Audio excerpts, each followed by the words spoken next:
Let us start with the some basic primary sensing elements. Most of the primary sensing elements are mechanical force measurement transducers. We will start with that. The most fundamental, first of all, let us understand the fundamentals of force measurement. For force is a vector quantity, and hence when a measurement is taken, it is essential to observe the direction of application of force and direction of the force to which the measuring system is expected to respond should coincide. कहने का मतलब ये है कि जिस direction में force impose हो रहा है एंड जो भी आपका ट्रांसड्यूसर है उसका जो एक्सेस है फोर्स मेजर करने का वो कोइंसाइड करना चाहिए. Source generating force very widely in their nature and communication of force to which the measuring system requires suitable mechanism. ठीक है.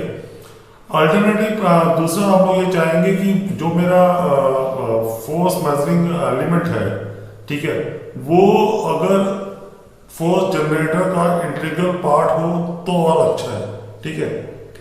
आपको बाहर से ना मेजर करना पड़े, वो फोर्स मेजरिंग ट्रांसड्यूसर वो फोर्स जनरेटर का इंटीग्रल पार्ट हो तो बहुत ही अच्छा हो. ठीक है. तो these are some of the basics of force measurement जो डिजाइन करते हुए हमें ध्यान रखना है. The most fundamental force measuring transducer is helical spiral spring.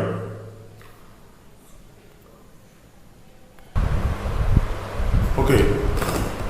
In this helical spiral spring ये नॉर्मल सा जो स्प्रिंग होता है जो हम लोग वेट बैलेंस में देखते हैं.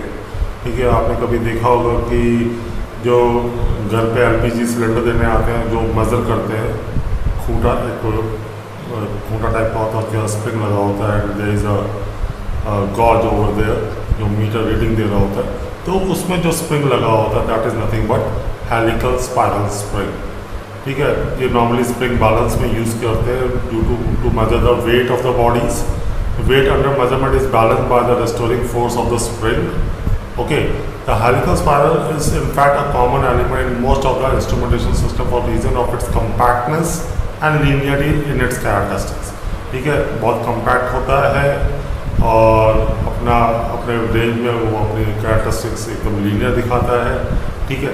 The attached weight set up the force along with axis. दूसरा जो पहली कंडीशन थी कि आपका अप्लाइड फोर्स और जो सेंसिंग एलिमेंट है उसका लाइन ऑफ फोर्स जो है या फोर्स जिस एक्सिस में मेजरमेंट करना वो एकदम कोइंसाइड करता है.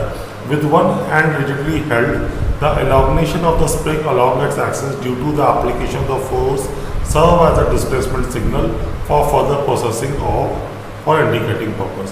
आप जैसे ही स्प्रिंग पे कुछ वेट अटैच करते हैं तो उसका एंड पॉइंटर जो है वो आप उसको रोटेटरी मूवमेंट करके भी नॉर्मल पॉइंटर बना सकते हैं.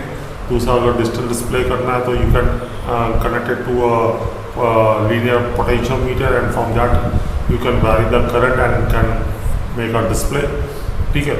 तो बेसिकली जो आपका वेट का measurement is transform to the linear motion of the spring.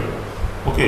This is a basic transformation which is done in this transducer.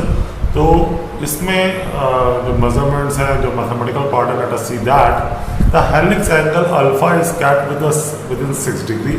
Helix angle क्या होता है हम लोग फिगर देखते हैं. ये जो आपका अल्फा दिखा रहे हैं this is the helix angle alpha.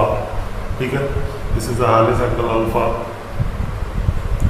Helix angle alpha is kept within 6 degree so that the wire is treated as a straight round bar twisted around its axis by the moment Fr. ठीक है. उसको 6 degree के अंदर रखते हैं जिससे कि हम पूरे वायर को एक स्ट्रेट बार की तरह ट्रीट कर सके. where F is the force applied and R is the mean radius of the helix as shown in figure. The axial displacement Y is expressed in the term of force as. ठीक है. अगर फॉर्मूले पर ध्यान दें तो formula आपका आएगा y equals to 4 Fn r³ upon G r4 r की power 4. F is the applied force and is the number of turns on the coil. Capital R, let us see the capital R. Capital R is the mean radius which is shown over there in the figure. This is the mean radius of the helical coil, and finally in the denominator part there is a capital G, which is nothing but the modulus of rigidity, which is expressed in Newton per meter square.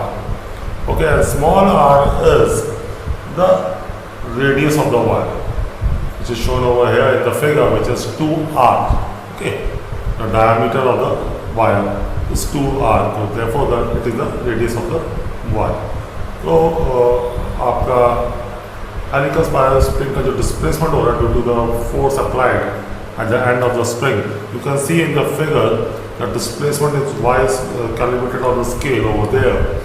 ठीक है, तो ये y displacement is nothing but equal to the 4F&R cube upon G R की power 4. Okay, now let us move further. The value of n is taken normally less than the actual value by 2. ठीक है, जो भी आपका number of turns actually होते हैं उससे -2 लेते हैं कैलकुलेशन में, क्योंकि एक टर्न आपका ऊपर रिजिड एंड के साथ यूज़ हो रहा होता है और एक टर्न आपका नीचे वेट के साथ यूज़ हो रहा होता है, तो उसको हम माइनस कर लेते हैं. And the ratio of capital R by small r is kept about 7 और 8.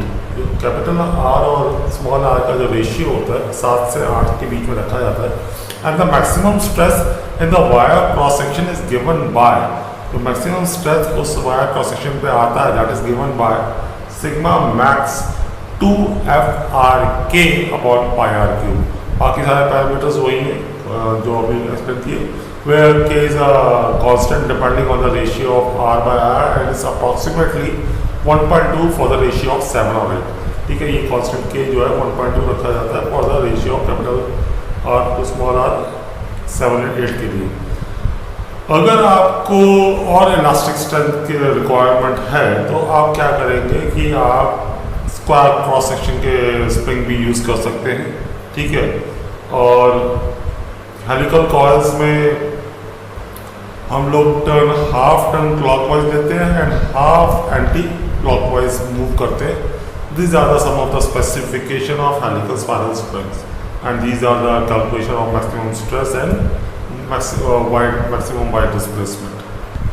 Let us move further to the other device. This was all about helical spiral spring. Next, the primary element which is used for measuring the forces, cantilever beam. Cantilever beam shown in figure, cantilever beam कुछ इस तरह से होता है. ठीक है,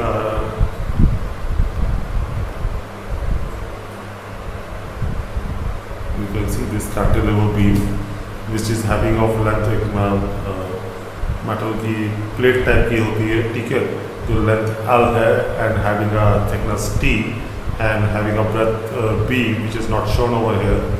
और एक साइड इसका रिजिडली सपोर्टेड है and one end is free and you are imposing force F on the free end. Okay, cantilever as shown in figure with its end rigidly fixed in the support and the other end is being subjected to a concentrated force F forms a suitable means for measurement of weight and force. जैसे मैंने explain किया वो इस point में clear हो रहा है. And the bending moment is proportional to the force result in the displacement y max at the time. ठीक है, जो बेंडिंग मोमेंट है जो फोर्स की वजह से हो रहा है उसकी वजह से there is a displacement y max while the top and bottom surface will be under tensile and compressional strain respectively. ठीक है, जो टॉप सरफेस होगा वो टेंसाइल स्ट्रेन झेल रहा होगा और जो बॉटम सरफेस होगा वो कंप्रेशनल स्ट्रेन झेल रहा होगा. ठीक है, तो let us see the mathematical part of this cantilever beam. The cantilever beam का जो y max displacement है that is equal to 4FL cube upon EBT cube. जैसे कि मैंने पहले बताया कि F is nothing but force applied, capital L is the length of the cantilever beam from the rigid end, upon E is the Young modulus of the material used for designing the cantilever beam in the Newton per meter square, and the B is the breadth of the cantilever beam and T is the thickness of the cantilever beam. At the maximum strain which is handled by this cantilever beam is given by 6FL upon EBT square. Okay, so this was all the mathematical part of the cantilever beam. The dimension of the beam are determined by the magnitude of the force and the proportional limit. ठीक है, dimensions कैसे लेनी है ये आपके force पर depend करेगा. For जो स्मॉल फोर्सेस के लिए हम लोग कई बार लीफ स्प्रिंग फिक्स कर देते हैं at one end are used. ठीक है, एक पतली सी लीफ स्प्रिंग लगा देते हैं अगर बहुत कम फोर्स मेजर करना हो, जिससे कि कैंटिलीवर भी तुरंत अपनी ओरिजिनल पोजीशन रिस्टोर कर सके. ठीक है, तो this is about cantilever beam. Okay, so in this lecture I would like to conclude till this cantilever beam and the spring, helical spring. These are the most fundamental primary elements for measuring the force, and in the next lecture we will be covering the beam held by at the two ends and the diaphragm and the load cell. Okay, till then, have a nice day.